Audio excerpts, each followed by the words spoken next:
Hey everybody, welcome back to MobVlog, and looks like it is Redness Day. Redness Day. Like Wednesday, except Redness Day, because we got Red Wemette with us again this Wednesday. Welcome back everybody to MobVlog.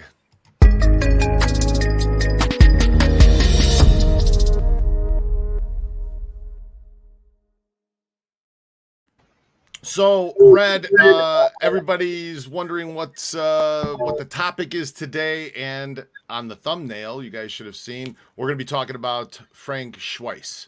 And Red, you were really you worked closely with this guy, or you were associated with this guy pretty tightly. Is that right? Towards the end. Towards the end, I was very tight. Last 3 or 4 years.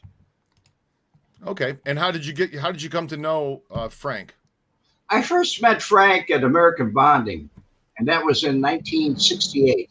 At that time, he was Milwaukee Phil's bodyguard, and I really didn't know that much about him. He didn't want to talk to me. He didn't want to talk to anybody, and I didn't want to talk to any of them either.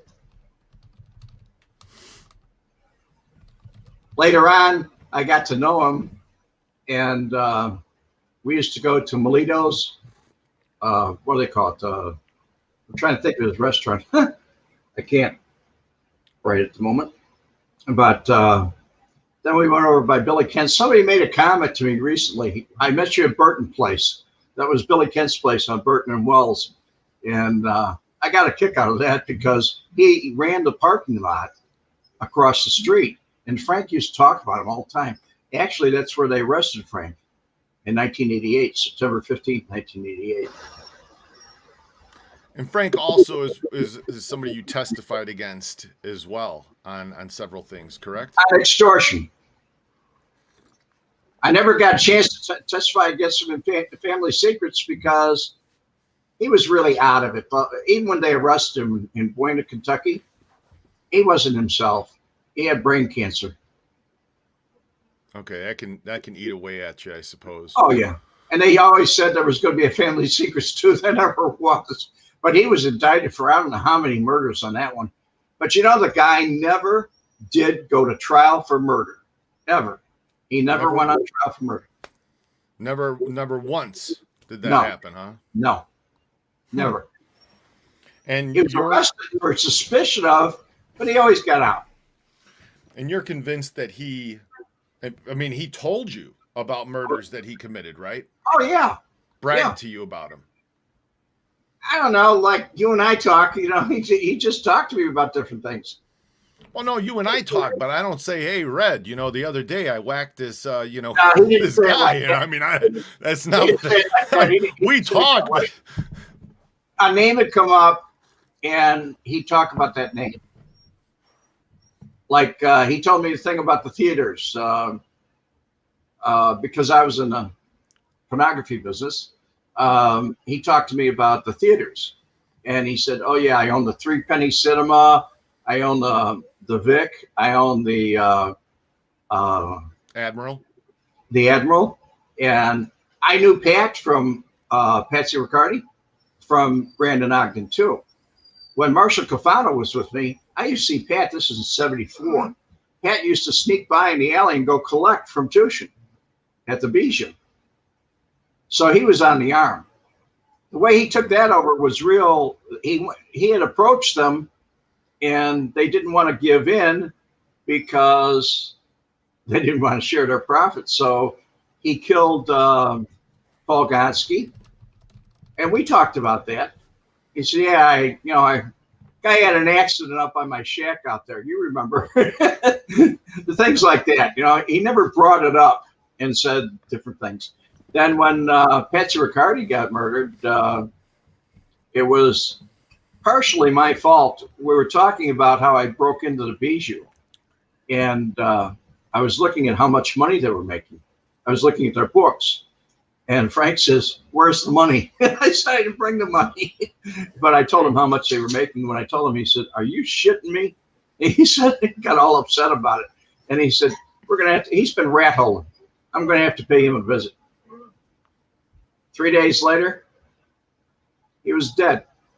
Huh. Wow. And then I had called it into the FBI and says, look, but there was nobody available. Nobody available. My agent, my control agent, never called me back until after the hit. So Wow. it was what it was. Wow. But if I hadn't told him that they were making, 10 million a month, he wouldn't have done it. Jeez. So some more people are coming into the room, and I'm going to ask you to tell a specific story. We're just going to wait for a few more to come into this podcast. And guys, hit the like button so that this video gets shown, it gets spread out there, and it gets more views. So hit the like button. I know there's about 50 of you in here right now, so let's make sure it gets out there. As soon as we go up a little bit more here, I'm going to have Red tell this specific story that I think you guys are going to find to be quite interesting. By the way, Red does have a lot of his stories on his own channel, which is Red Wemette is the name of the channel, and you can see that going across the bottom. You can go to redwemette.com. Real quick, JS is asking, did Frank the German ever threaten you? Never. Never. No. He's put his arm on my shoulder and say, "You're like a son to me." Uh-huh. Wow. Okay. He even we were talking about taking over. He was going to whack Tushy with Wayne Bach. Mm-hmm. And he said, Ferriello was in charge. Joe Ferriello. Yes. And he said, when this is done, he said, you, me, and Lenny will all be partners. We'll split it 3 ways. And that was millions of dollars. I mean, millions and millions of dollars. Mm-hmm. And so he said, naturally, we'll kick up something to the guy up top. But he said, otherwise, it's ours. He said, right now, I'm kind of the boss. Mm-hmm. So for those of you that are just coming into the room, I'm going to ask Red to tell this story in just a moment. We just hit 50, so great. Hit the like button, guys. Get it out there. And I'm going to have Red start up this story. You guys are going to find this to be pretty interesting. So for those of you that watched all of the Coffee with Coladas, Frank Colada talked about Frank Schweihs a few times. We did a whole episode about it. We'll put the link right up at the top. For those of you that aren't watching this live, you can click the link and watch that video. Sorry. The way he described him, the way Frank described him was very accurate. He didn't want to be friends with anybody. If he didn't know you, he didn't want to know you. You said. Am I coming in too loud? No. I'm just thinking back to. I believe that okay. If you go back and listen to Frank talk about this, about Frank Schweihs. He says something like the first time he met him, he walked up to him, he stuck out his hand, and Frank just turned and walked away from him, said, I don't want to get to know you. And he said, Tony, how come, this guy's, being like, and I guess later he saw him and he went up to him and Frank Schweihs tried to shake Frank Colada's hand. And then he turned away, and was, so he was kind of he didn't want to get to know anybody, is what Frank said. Yeah. So he didn't want to get to know anybody. But anyway, I'm going to ask you to tell this story. You say that because Frank said in his video, he said that Frank Schweihs dressed like a woman and said, what kind of man dresses like a woman, right? Now, I don't know if he was referring to maybe he dressed up put on a disguise, like Frank would dress like a police officer or a security guard. He did. He was a mastermind of disguises. Right. So did Frank maybe just dress like a woman to look like a little woman on the street? Or I don't know. You know what I mean? I'm not, but anyway, you said that he got beat up by a group of people who were out by your porn shop. But go, please, everybody. No, you guys got to hear this. This is quite funny. Okay. So go ahead, Red. I was up in 24 hours, so late in the evening or early morning, he pulls up in his driveway right down the street from me. And these people I had chased away from in the front of the store, in front of my property. And what he did was he got out and he told them to leave. And there was another guy with him. And he opened up the electric garage door, or somebody did that was with him. They'd been out drinking. And when he did, one guy grabbed a baseball bat. But in the meanwhile, there was a pimp there. These are all black people. But anyway, black transvestites and a black pimp. But anyway, what happened was the he-she hookers beat the crap out of him. They had him down on the ground. They were kicking him. So this guy comes out with a baseball bat, and he starts batting them. All of a sudden, the police pull up, and they arrest Frank. After he took the beating and everything else, they arrest him. And those ones, they had high heels on and everything. They really hurt him. When I talked to him later, I said, I saw you had a problem out on the street. And he said, yeah, it was nothing. You know, he blew it off like it didn't even happen. He had a totally different story. Wow. So here I thought this big tough guy is going to get out and cream these people, you know? Yeah. But I think he had too much to drink that night, too. His judgment was way off. Well, I'll tell you, you don't want to mess. Especially when you talk about, like Frank Collada mentioned that he was dressed like a woman. That particular story was he was trying to get away from the police. And he put on some kind of, not a dress, but a shawl or something and a hat. And this happened in Florida. It happened down in Florida. And everybody talked about it at one time or another, but he never dressed like a woman when he went on scores. He tried to look like, he didn't want to stand out. He tried to look like everybody else on the street. My God. As far as being a kook, like I said in my video, I don't think Frank ever called him a kook. I don't know anybody that ever did. Frank's exact words was he was a kook. Yeah. That was his exact words. How big was his face?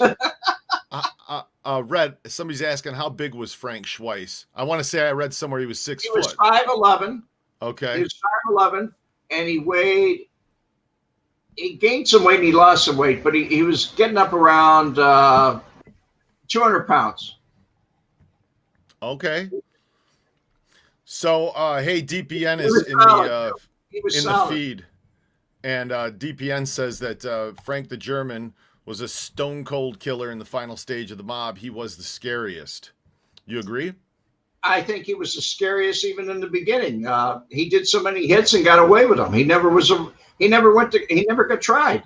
He never got arrested for the murder and went to jail. I mean, all the other ones, Harry Ailman, all the other ones, they all got convicted. Okay. He never did. It's incredible. Now, how many people do you think that Frank killed? He talked to me about 80. That's my guesstimation. What number? 80? 80? Yeah, we had hours and hours of talking. I mean, we talked for hours. It was all tape recorded.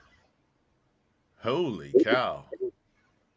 80? That's the ones he told me about 80. Well, they said he'd been arrested more times than his age, but it wasn't all for murder. They were all for different things that he was doing. 80. Everybody's reacting to this. Brett's here. Holy swizzle 80. DPN said Frank Calabrese Jr., who DPN interviewed, by the way, guys, did, I think, a 3-part interview, and he's just getting ready to put up the third part.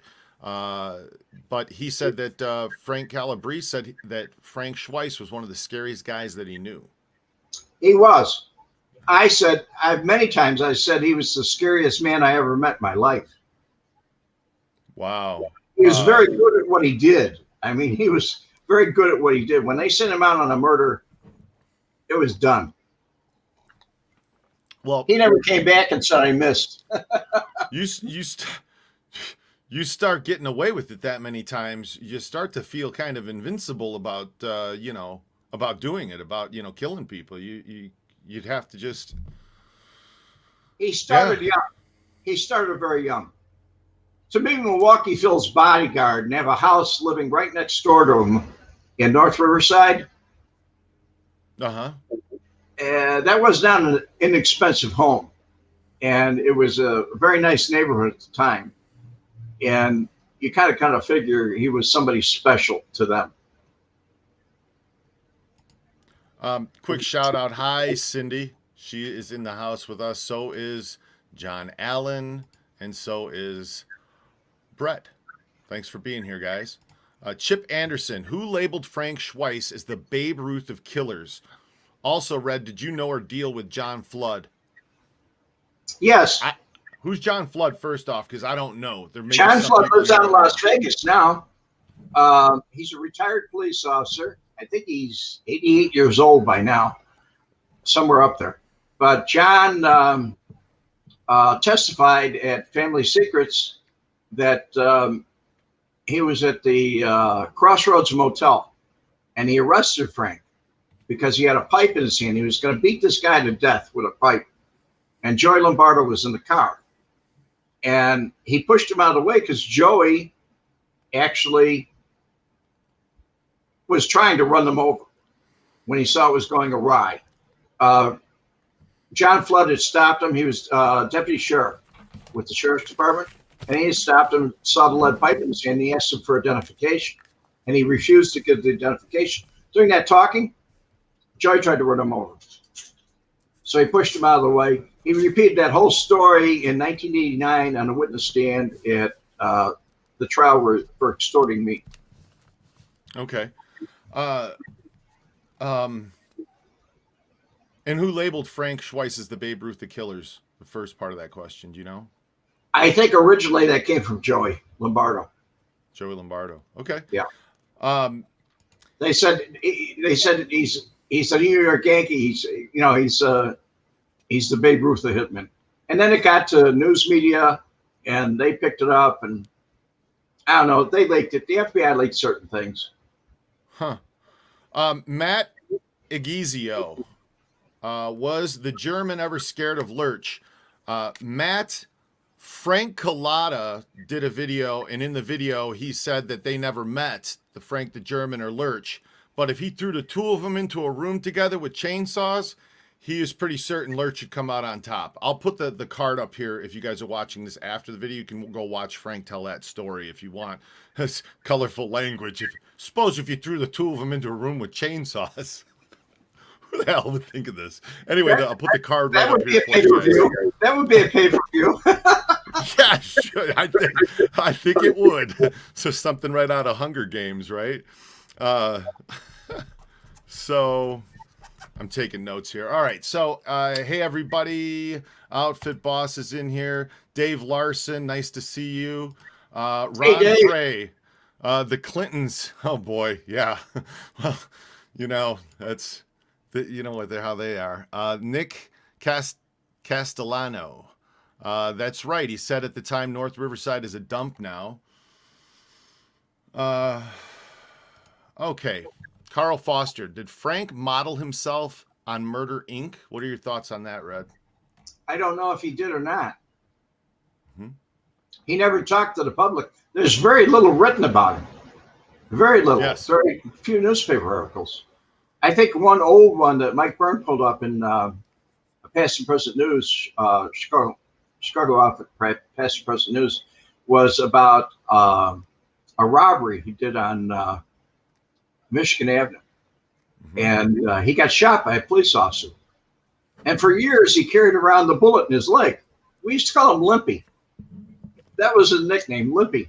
There was Limpy, Lumpy. That was Joey Lombardo. The rabbi, the little guy, he was Tony. That was. It sounded like the Seven Dwarfs when I first went in there because I didn't know their names at that time. When I first went into American Bonding, I didn't know their names.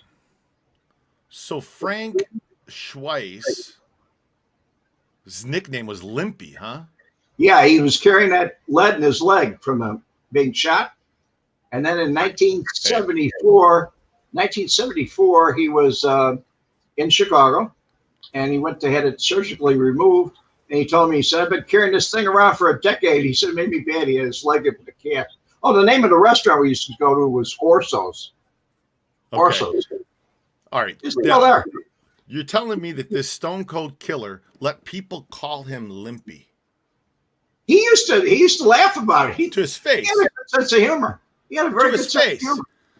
Weird sense of humor. I don't care. The last thing I want my friends calling me is Limpy. All right. He laughed. Come on. That's anyway. Okay, so let's move on. DPN said I was just about to ask you about that. That was at the 3-story O'Hare Kitchenette on Mannheim. No. No, it was on Mannheim Road, but something motel. I forgot the name of it. Huh. Crossroads Motel. Crossroads. There you go. Okay. Shout out from the UK, Zach James. How you doing, Zach? Nice to see you, Zach. Gianni Russo. Wow, we had to go there already, Cindy. Gianni Russo. You make my blood boil. Tony Padula. As a child, I kept hearing about this man called the German. At that point, the German was in prison. I just remember grown men acted like he was the boogeyman. They did. As a matter of fact, Mike Spilotro, Mikey, told his daughter, that was brought up in Family Secrets. He showed her a picture of Frank Schweihs and said, if you ever see this man, lock the doors, dial 911. They testified on Family Secrets on that one. If you saw him coming, Jimmy Fradiano said the same thing. He went out to kill Jimmy Fradiano, and he saw him clocking him. And when he saw him clocking him, he went right to a telephone booth to call the FBI. Wow. So he did miss on that one. Hey guys, real quick, everybody who's in here, hit the like button, smash the like button, get this video up there and out there. Patrick O'Neill is asking Red, did you know anything? Oh, and by the way, guys, I'm just throwing this out there for the hell of it because I've noticed a lot of you lately aren't subscribers to the channel, and I don't want you to be. I want you guys to be prescribers. So hit the prescribe button down at the bottom, and that way you'll get notified when we're posting videos, which, by the way, I've been working on a couple that are quite interesting that are going to be going up very soon. So Patrick O'Neill wants to know, Red, did you know anything about the Wild Bunch? I never heard them referred to as the Wild Bunch. I only heard them referred to as individuals. That was something that the newspapers created or something like that later on in the 90s. Patrick, what specifically do you want to know about them or members? Because maybe Red could be a little more specific. The Joker was Dallas Mob in Vegas. Not that I'm aware of, but do you know anything about that, Red? I know that Frank had a connection to Dallas, Texas, because when they arrested him, September 15th, 1988, they had a search warrant for his son's home. He was staying with his son in Lombard. And they went out and they retrieved $100,000 in stolen money from a bank in Texas. Nobody ever found out what it was about. Didn't get caught. No. They confiscated the money, but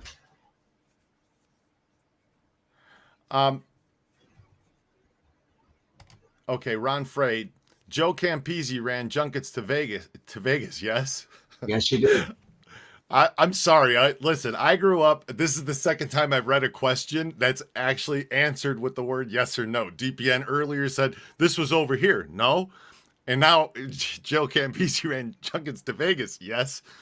I grew up in a Polish background, and my grandmother, because when they learned English, she knew Polish growing up. When they learned English, I guess that's how you say it in Polish. You make a statement, and then you say yes or no to turn it into a question. It's like, throw me up the stairs, my cigarettes. You know, it's like you say that. Anyway, sorry guys, I had to chuckle. Did Joe Campisi run junkets to Vegas? Ron's asking. Do you know, Red? Are you still with me, Red? Yeah, I'm here. Oh, okay. Do you know if Joe Campisi ran junkets to Vegas? Yes, a lot of people did. Okay. Actually, the Nitty Travel Agency used to run a lot of junkets to Vegas. Okay. They ran a for $99, you got a flight to Vegas, and they give you house chips for $99. Yeah, that's when Vegas was Vegas. That's when Vegas was the way that Vegas was supposed to be. Not this junk nowadays. Matt Egizio, sorry, Egizio. Yeah, I'm working on them. I really am, Matt. I'm working on pronouncing them better than Gimpy, Limpy. Yeah, exactly. Nobody would call him a gimp. I'll tell you that much. Ron Frey. See, this is why I say nobody would get. Why would you want to be called Limpy? Ron Frey. What about me do you think is Limpy? Exactly. The last thing a guy wants to be called is Limpy, especially by a girl. You know, so. No, he wasn't limpy that way. That's what I mean. You know, that's the last thing you'd want to be called. He couldn't run anymore. He had to walk. Oh, Brett, let's have some fun. Gianni Russo is so old. When God said, "Let there be light," Gianni flipped the switch. He was also a server at the Last Supper. All right. He was there. Hank Shrev, Shrev. Yeah. Cheers from Eugene, Oregon. Cheers. Thanks for being with us. Space Monkey, you prescribed. It's about damn time. Okay. So, here we go. John O said Roy DeMeo claimed 100 to 200. Is that kills from that Frank did? That's how many people he claimed Frank killed, Roy? Or John? That's a question for you, John. Outfit Boss, Frank Calabrese Jr., I think, said the German was one of Joey Aiuppa's favorite hitmen. True. Okay. He was also bi-coastal. He murdered people in New Jersey, in California. He murdered people all over the United States, Florida. Wherever he was sent, he did it. Okay, DPN has this. He said, ask Red if he knows about the murder mobile that Milwaukee Phil and Teets Battaglia built, equipped with smoke. The murder mobile, sorry, that Milwaukee Phil and Teets Battaglia built, equipped with smoke that should come out of the back to mess up pursuing cars. I never heard him talk about it. No? I didn't even know about it till years later after I left. That sounds like a pretty good idea, though. The license plates went down on it. It blocked the license plate. They called it a hitmobile. Actually, John Flood knows more about that. John Flood actually saw it a couple times. Really? Interesting. Ron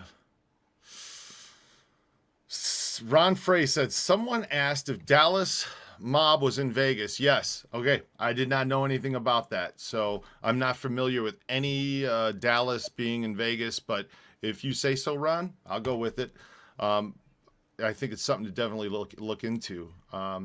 Patrick O'Neill, I went to high school and played football against Tony Borsellino's son, who was killed mob style in 1979. Red, did you know him? No, I didn't. I'm sorry, I didn't. DPN has a little compliment for you. He said, Red's somebody with a wealth of info. And I agree completely, DPN, which is why I'm having a conversation with Red today, because it's Redness Day. You see, it's not Wednesday, it's Redness Day. Okay. The FBI used to say I was a walking vault of information on the mob. Chicago outfit. Yeah. Calzone 83, what was Frank's relationship with other outfit crews outside of Lombardo and Grand Avenue? Wow. Did Frank Schweihs associate with the North Side or with the Chicago Heights guys, or what was his relationship with them? I said, it was like nationwide, so. Okay. I suppose, I mean, why not send, when I know that when city police officers, they have undercover cops that do their narcotics squads and all of that, they like to call up cities 50 miles away and go, let's switch our guys, so that they're working in an area where they're not going to be recognized. So why wouldn't that's like when Giancana was murdered. When Giancana was, I asked Captain Duffy. I asked Captain Duffy. He was with Chicago PD intelligence, and I asked him. I said, "Why are Chicago police in Oak Park? Why are they in Oak Park?" Or when they showed up at Dorfa murder, the Chicago police were all over Lincolnwood, and I said, "What are the Chicago police? They're out of their jurisdiction. What are they doing there?" Here's an interesting question from JS. Red, would Frank the German get paid for his hits? And if so, how much? Did he ever tell you a number like, I got paid so much to do this? He actually explained to me he was not paid in cash. He was paid with a business. Somebody would give him a building or give him a business, like different theaters or real estate, parking lots, property. That's how he got paid. He never got paid in cash. The cash came from the businesses that they gave him, or they give him a route to extort from somebody, and he'd go and take that route over. So that's kind of an interesting way, I guess, to get paid. It's not like in the movies where they give you $10,000, $50,000, $100,000, and say, go kill him, Lunch bag full of cash, right. Deadbug Doug, Red Baby, do you remember the Chicago mob reporter, Art Piatek? Piatek, yes. Art wrote some very nice articles about me. Art Piatek was a real good journalist. Very good. I believe he got a lot of awards when he retired. All right, this is a little off topic, but Albad 900, I still do not get who's Kansas City. Are they related to Chicago outfit? Quickly, Albad, yes, Chicago helped out Kansas. They were bigger than Kansas, and Kansas was involved also, Nick Sevilla with the skim and all. And I got to tell you, later on this month, I'm going to be interviewing Gary Jenkins, who is very knowledgeable about that subject. So why don't you come back in and check that video out when we have Gary on, if you're interested in Kansas City, because I got a feeling we're going to be talking a lot of Kansas City that day. So, as a matter of fact, I can, for people that don't know, everything west of Chicago belonged to Chicago. So if it was Kansas City, St. Louis, New Orleans, wherever it was, Texas, it belonged to Chicago. Luminous Grin, what's a good mob bar one could safely visit in Chicago nowadays? Yeah. I mean, I'll throw it out there that in that neighborhood, there's a bar called Richard's. I was going to say Richard's is probably the only. I mean, that's. And I'm not saying there's any mob in there either. I don't think any mob guys hang up there. Yeah, I'm not saying it's a cool little, local place. If you're in Chicago, Luminous Grin, you want to check something out. So, let's see here. Couple other questions and. Then we'll kind of open the forum up here if you guys have other questions, because where are we? Yeah, we're about a half an hour in. Okay, here's one from Gary Mushinski. See, I'm good at the Polish names. No problem. I look right at that, and it's him, Mushinski. There it is. Just comes out, no problem. Any stories about Sam Carlisle or James Marcello?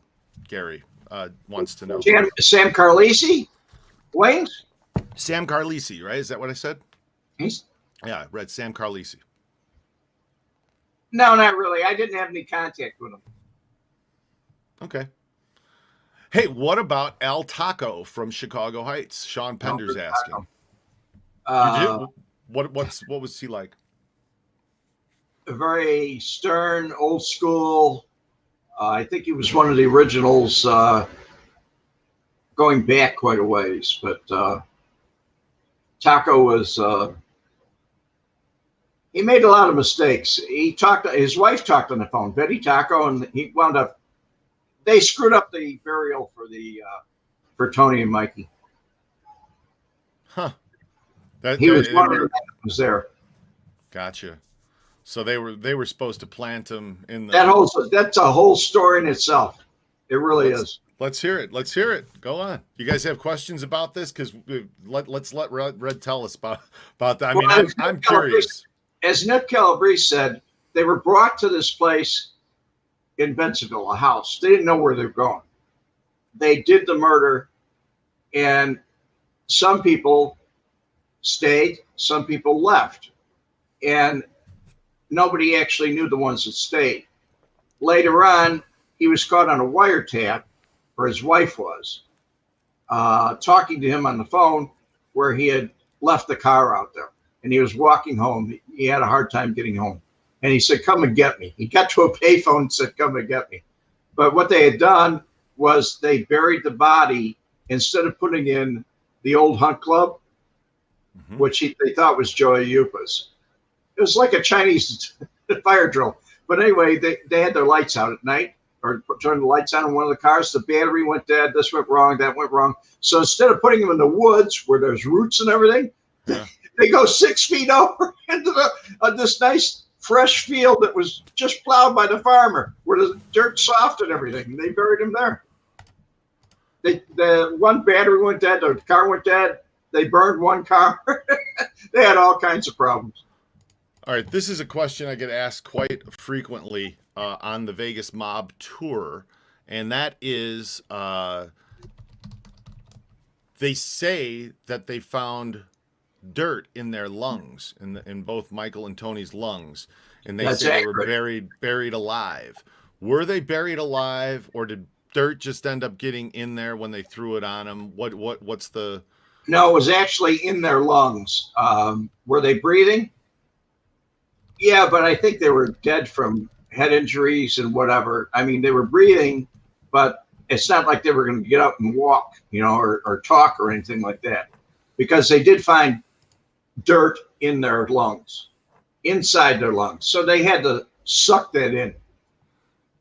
I see. So, but they weren't conscious when they did it, Right. Yeah, that's always something that people ask and they want to know about, and I can't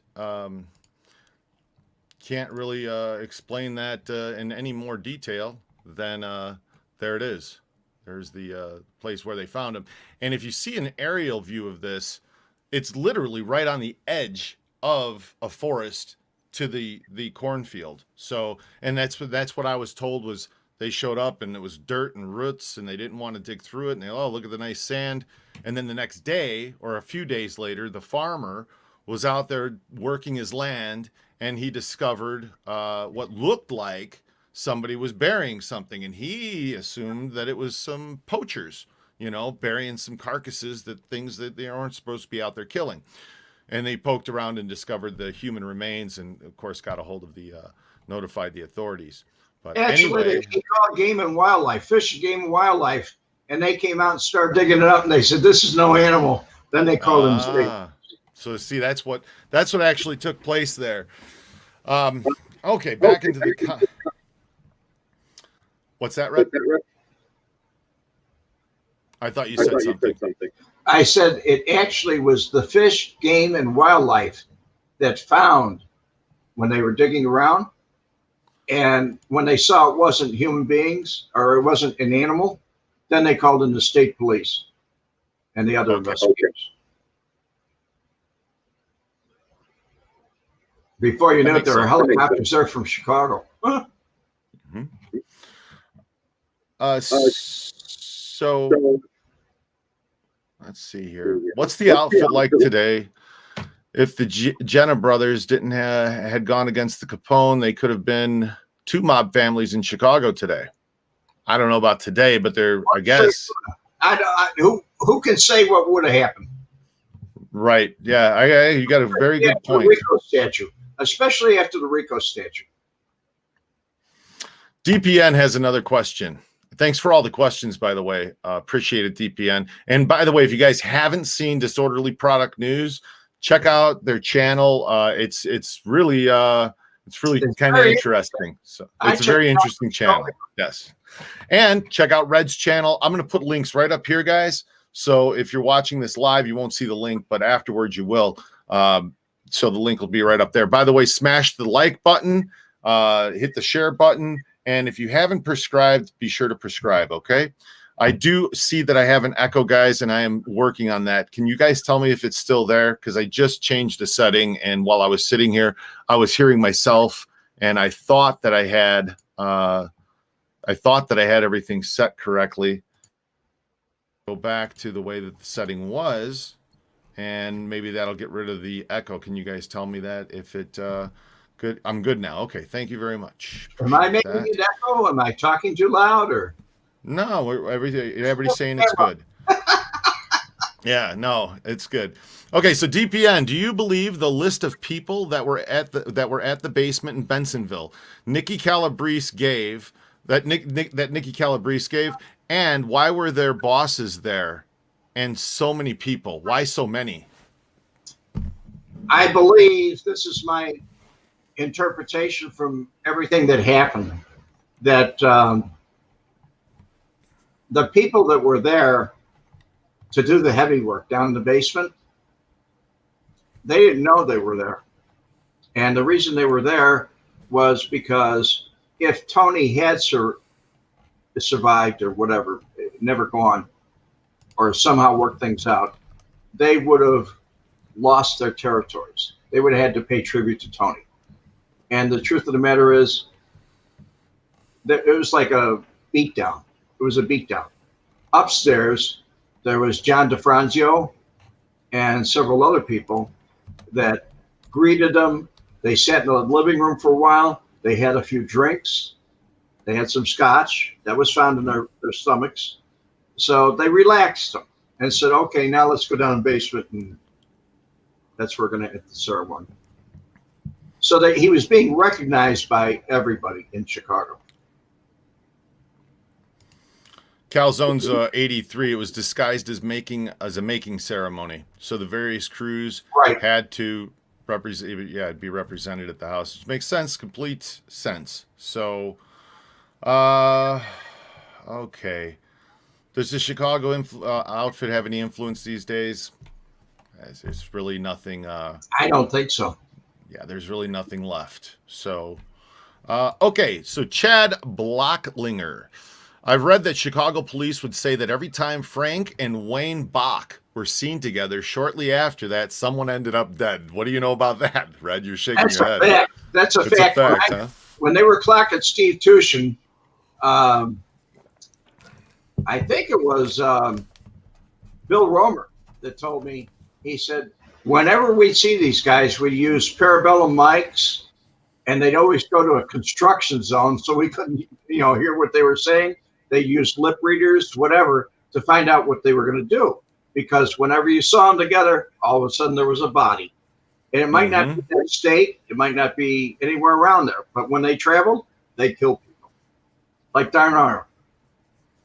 Yeah. Cigarette boat king. He invented the cigarette boat. The cigarette boat? Yeah. Schweihs murdered Don Arnold. And Wayne Bach was with him at the time. Okay. Ron Frey's asking, did you know Charles Nicoletti or James Files or Johnny Roselli? I met Johnny Roselli.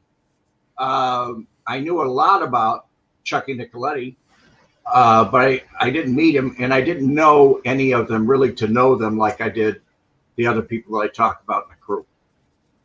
Okay. It wasn't like I shook hands with him. Johnny Roselli I met way, way back in Las Vegas.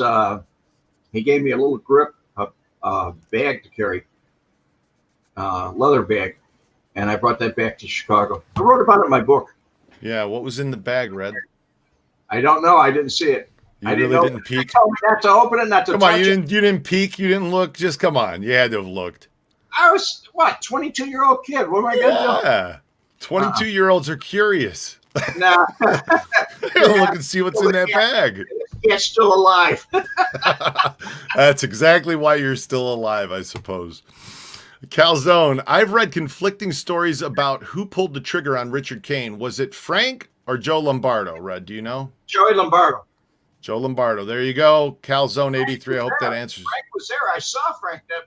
I was coming down, going east, on Chicago, or excuse me, Grand Avenue, and I saw Frank outside with a walkie-talkie, and Harry Ailman was on the roof, and I didn't know what was going on. And then all of a sudden, the police showed up. There was police all over the place, so I got the hell out of there. Josh and I Jesus. didn't mention that to Frank, though. I told him, I said, I saw you out there that day. And he said, yeah. Yeah. Guys, hit the like button, hit the subscribe button, prescribe button, get this video out there. Josh and Jesus, did Red ever team up with Donnie Brasco for an investigation? Never. Never. New York was New York, Chicago was Chicago. Yeah, two different entities. But another one from Josh. Did Chicago mob control the vending machines like the Milwaukee guys did? Oh, yeah. We were Everything. Zenith vending, all the vending companies, they were all controlled by them. If they weren't owned by the mob, Gussie Alex or somebody, they were controlled. Boxes, you name it. We were just talking about this a few minutes ago while I was heading back here to do this live. I was getting a haircut. Anyway, we were talking about it on the way back. So we were discussing what we were gonna bring up today, and I brought up the fact that my wife's father ran carnivals, amusement parks, a traveling amusement park, Carney. And when I first saw a picture of her dad, it looked like Al Capone to me. I was like, damn, this guy looks like Al Capone. And from what she tells me about what her dad, how he, traveled back and forth from Canada into New York, probably was dealing with the Buffalo guys, because anything that's coin operated, whether it's a skee ball machine or a video game machine, whatever it was, or a video poker machine, they were all run by the outfit. Or by the mob, rather, not the outfit. And even the things in the carnival where they had the 22 rifles where you shoot it, different things, and win something. Yeah, they took a piece of everything. Yes, they sure did. They were a cash business. They were easy to grab. Have you? Outfit boss is asking. Have you ever been in the presence of Joey Aiuppa? Never. Yes, one time. Were you uncomfortable?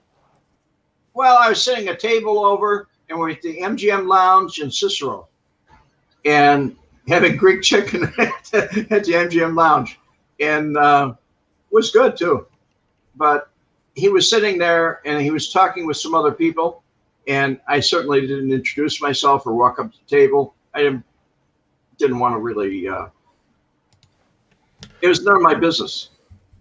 That's how you stay alive, folks. You mind your own business. Yeah, well, that's what Ron PD said. He said that if you looked in that bag, it could have been a career change for you. Yeah, it could have. That is very true. Well, let's take a look here. I think Donnie Brasco had a Milwaukee connection with vending machines. I don't know anything about that. Luminous Grin. Jay Song. I am sorry to tell you, but Frank passed away last August 20th. In God we trust. All others pay cash. From Hello Friends. Hey, speaking of In God we trust, I'm making a video about this. It's going to be up in the next day or two. And I'll put a link in the community to it because it's going on a different channel, but it's a video about In God We Trust is on the Welcome to Las Vegas sign 7 times. The words In God We Trust. Lucky 7. Lucky 7. 7 times it's on the Welcome to Las Vegas sign. On the Sin City sign, it says In God We Trust 7 times on it. And no one knows that it's there. But I made a video about it. And about all kinds of other amazing things regarding that Welcome to Las Vegas sign. Oh boy, look, George, I just talked to somebody about this who was there when Geraldo did this, okay? And here's how it was explained to me. Here's how it was explained to me. Did Geraldo Rivera really find Capone's vault, or was it bad entertainment? Okay, so here's the deal. Imagine this. Imagine a hallway, okay? And then you have a room and a room and a room and a room. If you walk down the hallway and you can look through those rooms. Well, what Geraldo did was he stood inside of one of the rooms and said, let's go through this wall and see what's on the other side. They only showed the 3 walls. They didn't show the wall that had the door that went to the hallway. So they broke through that wall and they end up in the next room. He said, wow, well, let's go through this wall and see what's on the other side. And they went through the wall. Anyway, that's what I heard. Somebody who was there. He'd do anything to get, it was hype. It was nothing. Yeah, and there was nothing when they opened it up, there was nothing in it. Wow. Yeah, that was quite something. Okay, this DPN. Just to set things straight, Rocco Lombardo is not Nooch. Oh, it's another one of Joey's relatives. Nooch would be 90 running a karate gym today. Okay, so there you It's his cousin. It's his cousin. Nooch is Joe Lombardo's cousin, not brother. There's a lot of Lombardos around. Gotcha. So there you go, DPN. Thank you for that, because yeah, a lot of people, there was a lot of controversy over that when we talked about it the other week. So thanks for straightening that out. And he would know because DPN, you grew up right next door to Nooch. So not that DPN was involved. He's my age, so it would be quite difficult for him to have been involved back then. Okay, guys, we got about 10 minutes left here before we wrap this up. If you haven't hit the like button, please be sure to hit the like button. Al Ramirez, hey, pal, thank you very much for that small contribution. I do appreciate it. Everything helps things keep going around here. Okay, Josh and Jesus, why did for this pandemic? Everybody help each other.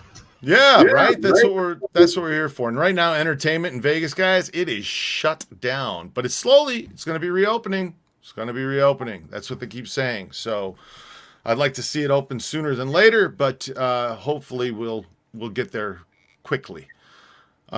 Josh and Jesus, why did all the outfit and Ballesteri guys go to Des Moines when they wanted to lay low? What was the appeal of Iowa? It was laid back. It was small. Actually, it wasn't in Des Moines. It was suburbs of Des Moines. And it was laid back. It's a good place to hide. Peanuts used to go there too. Paul Pansco. Okay. All your thieves, they go to different small places. Gotcha. I was really laid back. George, it's actually Joe Pistone. You're correct. They wrote Donnie Brasco. You're right. A lot of younger people refer to him as Donnie Brasco because they read the book, saw the movie, whatever. But it's Joe Pistone. Yes. There's a story about that too. He got fired from the FBI because he wrote the book, and then they did the movie, and then they rehired him back, and he's at Quantico, or he was at Quantico, doing training courses for undercover. Mm-hmm. But they took him back. Al Ramirez, did the Chicago outfit have any business ties with the Mexican mob back in the 70s and 80s? Oh, yeah. Come on. Yeah. It was 10 times bigger. In the 40s, Bugsy Siegel was doing business with the Mexican mob, and I don't think anything's changed. Not from the 40s till the 80s, anyway. I mean, what else do we have here? Oh, hey, Al, thank you very much once again. Yes, DPN, Rocco is not Nooch. Got it. Definitely got it. Hey, I appreciate that, DPN. The entertainment is free and can only survive with donations from us. You've got that right. You can also go here. Give him a couple bucks, guys. Yeah, hey, and guys, it's cool if you want to leave something. Just take your wallet out, pull out $5, and just hand me your wallet. You know what I mean? So, Red and I were talking earlier about I was a street performer. I was a street magician. So I'd pull people from a crowd. Hey guys, I'd start my act, and I'm telling you, trying to build a crowd on a street's a damn hard thing to do. And I'd be standing there with 3 people around me, and people away 10 feet, 15, 20 feet away. Come on, folks, over here. It's a magic show, not a car accident. No, it's okay to bring the kids too, you know. No, it's just all this stuff, you know. And at the end, I'd say, folks, if you want to show me a little love, I'd hold my hat up and I'd say, really, seriously, just take the tip and stick it in. I promise you it'll feel good. You know, it's all kinds of stuff that it was. What fun that was. That was fun. Luminous Grin, you are much appreciated. Thank you very much. Really do appreciate it. Carl, did I buy any of Henry Hill's paintings? No, but you can go on to frankculata.com. I'm going to drop the link right here in the frankculata.com. You guys can go there and check out. There is merchandise there. And there you can buy a signed Henry Hill hand autographed signed ice pick by Henry Hill. Also has like a fingerprint card included. It's all framed, very beautiful stuff, all framed up. Really nice stuff. So, and there's some Frank things there that you can get an autographed gun that's in the thing. So anyway, go check out the there's a lot of nice merchandise there. Check out the store. It's not cheap. It's not cheap, but hey, you can't put a price on art. Don't let a little thing like money come in between you and that art, okay? I should have been a used car salesman. That's what I should have done. No. Don't let a little thing like money. And a good comedian, too. A very good comedian. Ann's a great comedian. Thank you very much. I appreciate that, Red. I'll tell you a quick little joke. You know, it's Christmas Eve and 3 guys died, and they went up to the pearly gates, and St. Peter's standing there, and he said, you know, in the spirit of Christmas, just show me something Christmassy, tell me something Christmassy, do something Christmassy, and I'll let you through. So the first guy, thinking very quickly, reached into his pocket, and he pulled out a lighter, and he says, look, St. Peter, and he lit it up. He says, it's a Christmas candle. He said, oh, that's clever. He said, you came with that right away, so go on through the gates. The next guy, thinking very fast, pulled out his keys, and he starts jingling them, and he says, listen, St. Peter, it's Christmas bells. St. Peter said, that's clever as hell. Let's go on in. Third guy walked up, pulled out a pair of women's panties, and he held them up. And he says, look, St. Peter. And St. Peter says, now what does that have to do with Christmas? He said, they're carols. Anyway, all right. So, where is Ronnie Lorenzo? John Fairchild wants to know. Ronnie Lorenzo. I have no idea. I've never heard that name, John. Okay, D. Henry. Do you know any mafia activity in Minnesota back in the day, Red? Only, porn shops. They had porn shops, and they had coin operated for the peep shows. They had coin operated machines, and they paid tribute to the mob. Okay, got it. Gina McKenna, welcome. Glad that you made it for the live. It's good to have you in here. Luminous Grin, how does someone schedule a mob tour? Well, let me tell you something, Luminous Grin.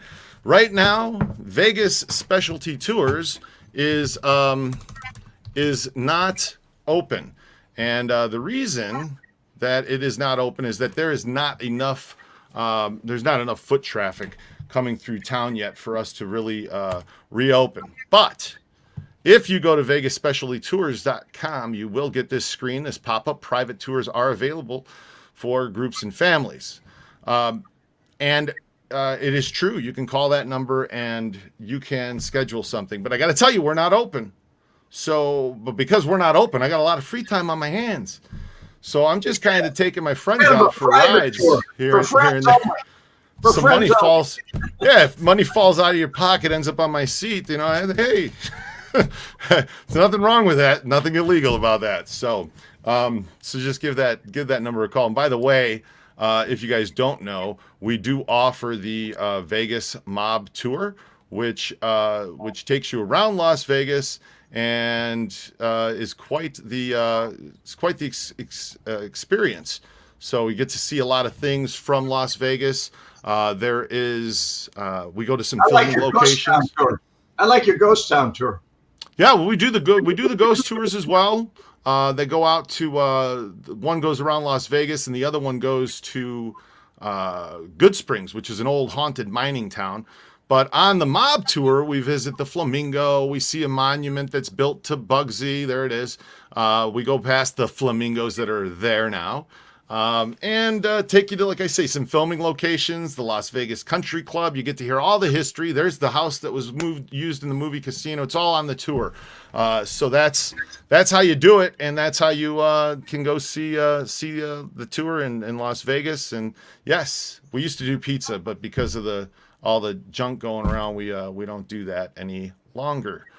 But anyway, that's how you would schedule something like that. So if you want to do that, just give that number a call. Okay, so back to the comments. Let me get caught up because we're going to wrap up here, guys.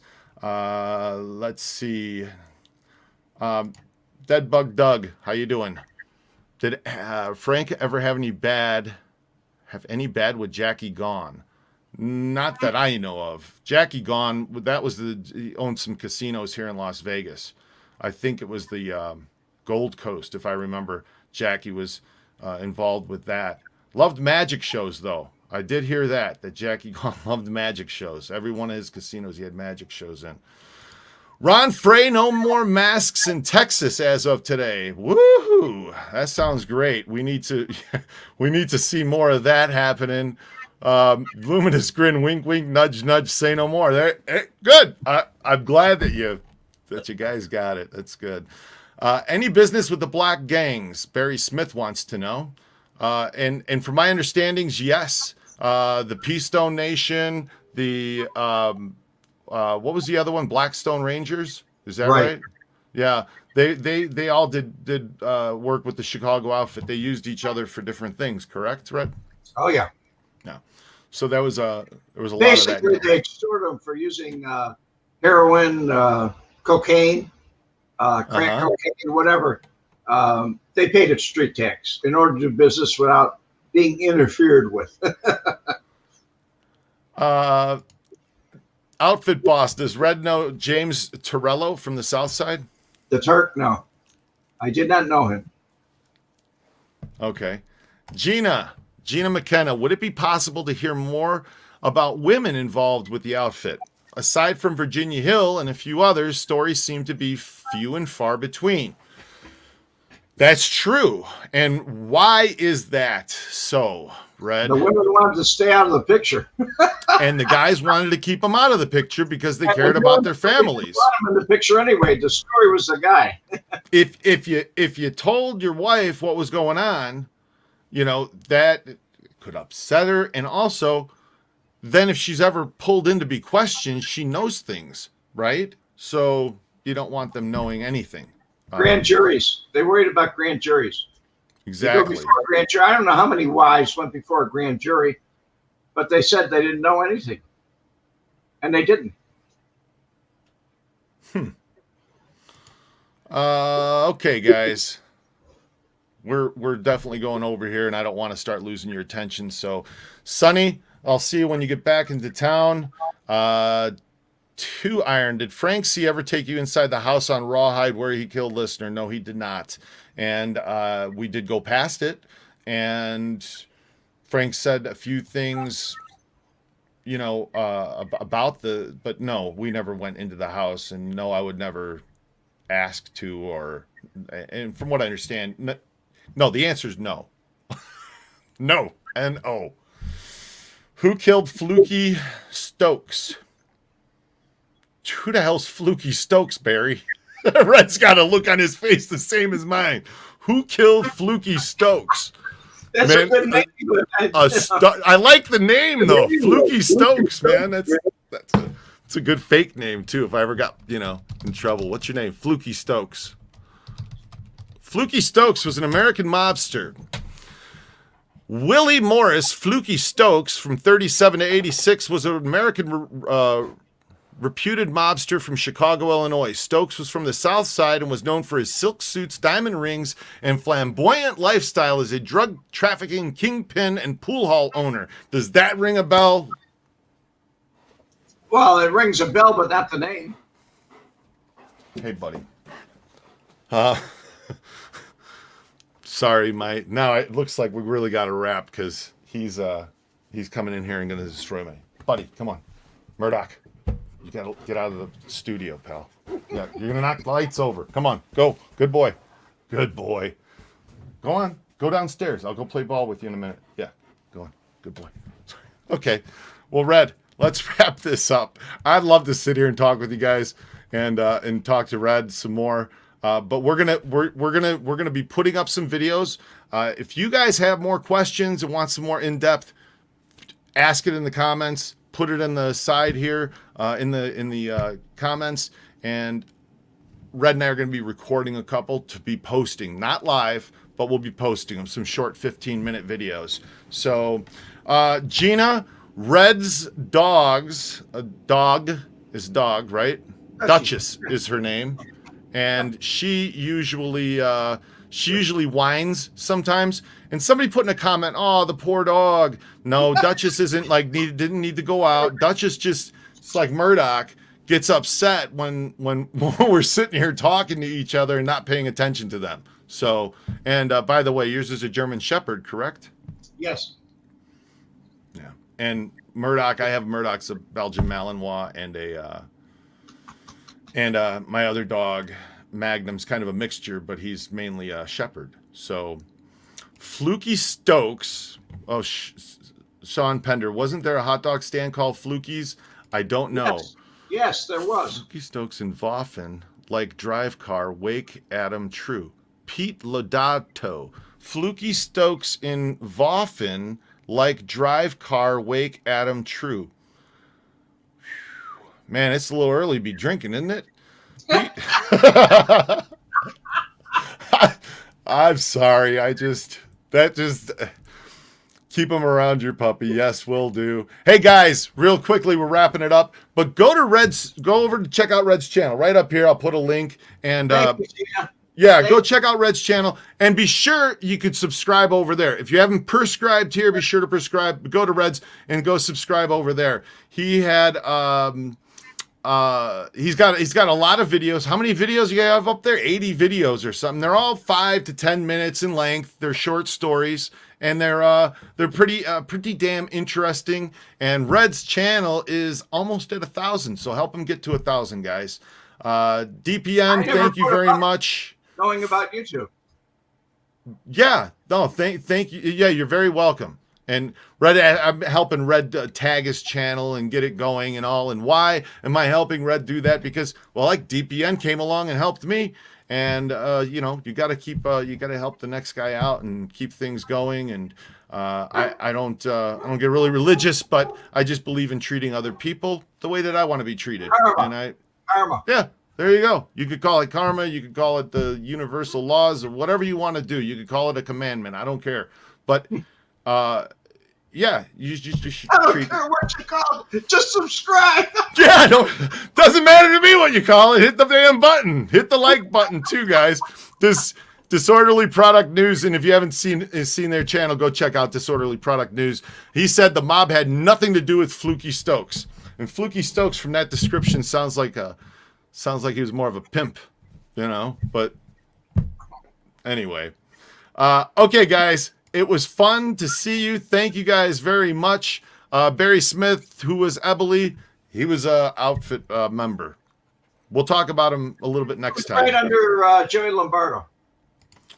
He took and lastly, place at the Grand Avenue crew when Joey went to prison. Fluke's coffin was in the shape of a car, he meant? Oh, his coffin was in the shape of a car. I see what you're saying, DPN. I wasn't, yeah. Who was it that I said that to? Fluky's. Pete Lodato. That's what Pete Lodato was trying to say, was that Fluky's coffin was like the car that he had. So, anyway.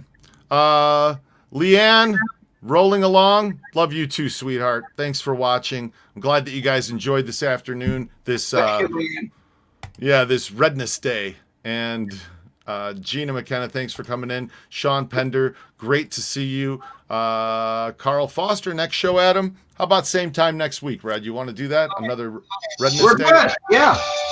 Sounds good to me. Next Wednesday, Redness Day. Redness Day. Got to get that right. Redness Day is going to be next Redness Day, 2 p.m. Pacific Standard Time. For those of you in Chicago, that's 4 p.m. I'm explaining that because for those of you that are not left in Facebook jail, I'll post it. I'll post it beforehand. I'll be live on Wednesday, like I did today. Outfit Boss, love the show. Hey, thanks for sticking around, Outfit Boss. And it looks like Murdoch needs to go outside. So, yeah, Murdoch is talking to you. It's gonna knock my green screen over. Okay, you guys have a great day. Hey, hello to Romania. Decibalis Rex and Ron Frey, thanks for participating. You're welcome for answering your questions. If you guys haven't hit the like button and then go watch one of Red's videos or go check out the playlist. I'll put a link to a playlist up here, and this is all the Coffee with Colada videos in order from 0 to 100. And you can I watched every one of them. They're good. Yeah, watch through them. Watch every one of them.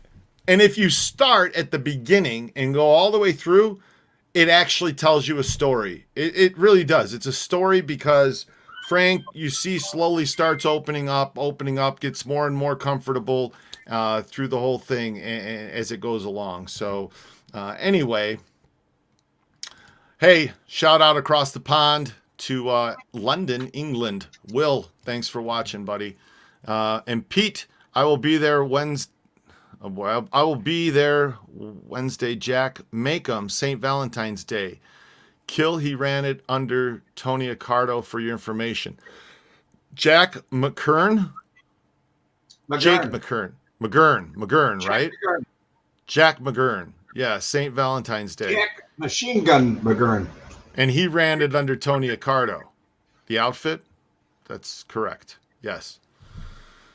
Hey, Leanne, rolling along. I love listening to the show while I'm rolling down the road in an 18-wheeler. Leanne's a truck driver. Hey. Wow. Where are you at, Leanne? Yeah, I wonder, she's going across country. Here's a couple extra. Thanks, Chain Weaver. Appreciate you, buddy.